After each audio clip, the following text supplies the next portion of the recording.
네, 안녕하십니까. 신지식인 정인태입니다. 저는 국립한국복지대학교 특임 교수를 역임했습니다.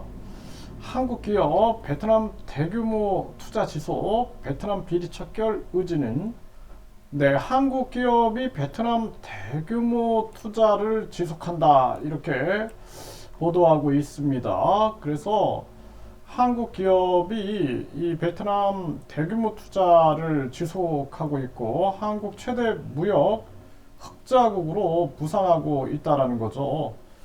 네, 그래서 이 한국 베트남 간의 이 교역이 활발하게 진행되고 있는 그러한 정황이고요. 네, 히토류, 한국 일부에서 보면은 히토류에 대한 걱정 뚝, 베트남에서 글로벌 공급망 찾은 충북, 그래서 히토류의 공급망 구축을 협약을 했다라는 거죠. 5년간 원료를 안정적으로 공급하겠다. 네, 그래서 충북이 세계적 히토류 중심지 도약 마중물 기대감을 가지고 있다라는 거예요. 네, 그래서 이 히토류라든지 이런 공급망, 이 공급망을 아세안에서 찾고 있는데 이것이 이제 해법이다라는 거죠. 해법. 네, 그래서 지금 미국이 이기주의로 흐르고 있고 유럽도 지금 그렇게 흐르고 있는데 지금 아세안에서 해법을 찾아야 된다라는 이 경제 전문가들의 조언이 계속 있었어요. 이러한 부분에서 좋은 소식이다 이렇게 볼 수가 있고요. 자, 이제 반면에 이 베트남의 비리 문제, 이게 이제 큰 문제인데, 베트남 특별 입국 뇌물 스캔들 수사 확대하면서 다 잡아들여라. 베트남이 아주 강하게 나가고 있습니다.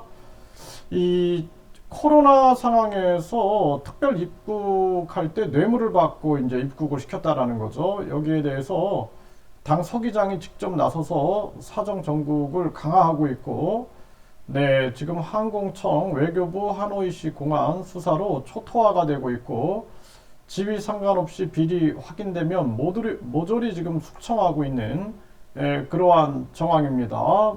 외교 장관도 예의 없다, 예외 없다, 이렇게 나오고 있는 그러한 정황입니다. 그래서 지금 주가는 빠지고 외국 투자도 급감하고 있다. 건설, 금융, 비리에 흔들리는 베트남 경제. 그래서 이 베트남이 건설과 금융 유착 비리, 뭐 이런 게 이 비리가 이 굉장히 많은 나라인 것은 또 사실입니다. 그래서 베트남에서 되는 것도 없고 안 되는 것도 없다. 이런 얘기를 하는데 가능성은 참 많은 국가임에도 불구하고 이런 비리나 뒷돈 문화가 그냥 일상화되어 있다 이렇게 보면 되죠. 이런 게 계속 터지고 있는 거죠 지금.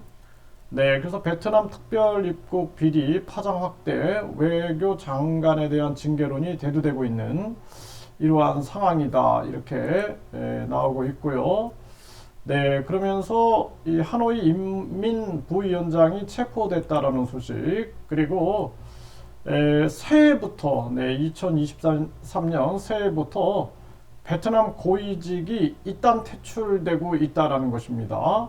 그래서 부총리 2명 자격 상실하고 당 서기장은 내분 아닌 부패 척결이다 이러면서 지금 부총리 4명 중에 2명이 핵심 요직에서 퇴출이 됐다라는 것입니다. 좀 강하게 지금 나가고 있는 상황이에요. 이 서기장이 강하게 나가면서 또 부총리 겸 외교부 장관, 이 중앙위원 자격을 박탈하고 정치국 회원 자격도 상실했다라는 것입니다. 그리고 뿐만 아니라 공산당 중앙위원회 위원 전 동나이 성인민위원장을 당에서 추방하기도 했다라는 것입니다. 이제 뭐 이것이 이 부정부패와 치열하게 싸우는 그러한 모습인가, 아니면은 또 정치적인 그러한 부분들이 있는 것인가라는 여러 가지 설이 있습니다. 그래서 파벌, 내분 이런 얘기도 있는데 일단은 이 베트남이 이 부정부패, 부정부패가 척결되는 것이 굉장히 중요한 과제다. 이게 일상에도 이렇게 많이 스며들어와 있어요.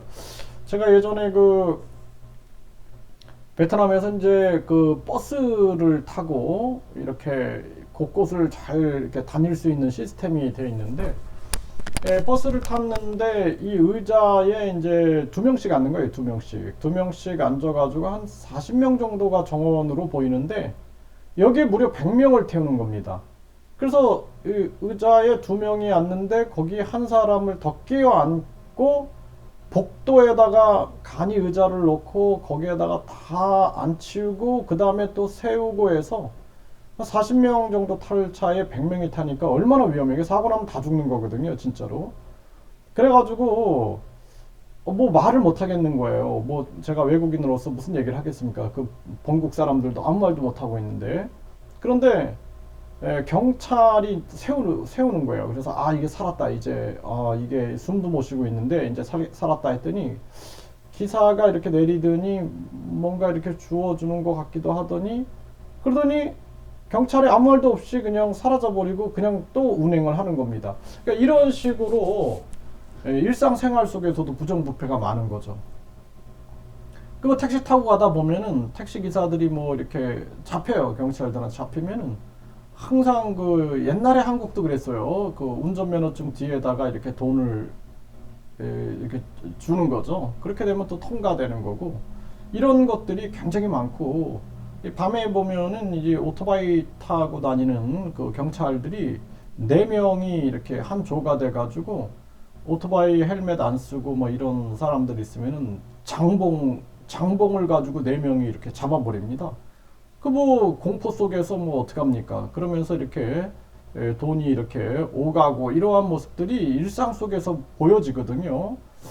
그래서 이제 뭐 한국 기업들 같은 경우에도 뭐 중소기업, 뭐 대기업은 뭐 이제 뭐 크게 왔다 갔다 하겠죠. 네. 그런데 뭐 중소기업이나 자영업자들, 외국인들 보면은 항상 그 이렇게 경찰들이 왔다 갔다 하면서 수금하러 다니는 모습을 보게 됩니다. 이 꼬투리를 이것저것 잡아요. 네. 뭐 환경 오염이 됐느니 뭐 또 뭐 이렇게 명단을 가지고 있느냐 학생들 뭐 이런 거부터 해가지고 이런저런 꼬투리를 잡고 그러면서 또 정기적으로 이렇게 돈을 받으러 다니는 그러한 경우들 뭐 간판에 뭐 한글이 너무 크다 그런 꼬투리부터 시작해가지고 각종 꼬투리를 잡는 거죠. 그래서 그런 부분들이 이제 일상화되어 있는 모습이에요. 그래서 이러한 부분들이 퇴출돼야 된다. 이게 어떤 사람들은 뭐 그냥 그거를 그냥 하나의 그냥 문화다 이렇게 받아들이는 경우도 있어요. 더 빨리 갈 수 있는 거다.